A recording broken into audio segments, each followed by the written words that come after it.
try to use the whole bestie marketing tactic. I think that first of all, it's getting overplayed. Didn't even really want to comment on it, to be honest, but it just, it irked me more from a friend standpoint. It irked me more from a standpoint of somebody who does have a best friend. And I'm like, oh, I don't love this. It just it felt like overstepping. And maybe that's just me, but maybe some other people have felt similarly about this phrasing and heard it, like, again, in brand emails or all over social, basically, from brands and, from this podcaster. And I just wasn't a fan. I don't want to be this person's best friend.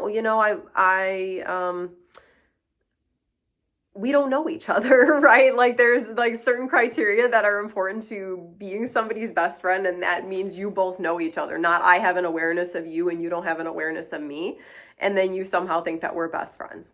Well, I hate to break it to you, but we are not best friends. But maybe one of the other millions of people who hears you saying that does want to be your best friend. Because if you truly don't have a best friend, then I hope that for you. So I also can see the side where it's maybe this podcaster, like, reaching out, like trying to establish that friendship, because you could have, all the things and be very successful and not have friends, not have friendship to share that with. So, sending her lots of light and love if that's the case. But I just think it's more of a way to try to, like, feign this intimacy and make it seem more like there's a two-way relationship there when it's a one-way relationship. Like, we listen to you and you make your living off of it. Like, we get tips too. Of course, there's value add, obviously. If there wasn't value add, there's no way I would have ever been able to find myself interested in listening to 200 episodes of this person's podcast. Like I said, I listen to podcasts, but I listen to a lot of different podcasts. There's very few shows where I'm like, oh,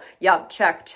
Like, here's your 6 unplayed episodes of 300. So there's very few shows that were in that bucket. And so, I was just really disappointed to see this from this person. And again, maybe it's coming from them wanting to try to call in a best friend and manifest it in a certain way. Maybe that's part of the reason why they're using that terminology. But I just happen to think that it might be the other one, that it might be that the marketing tactic of trying to establish more of an intimate relationship up to the point of not just friendship, but best friendship, all the way up here on the pedestal, trying to wedge yourself in to be somebody's best friend just because they listen to your podcast.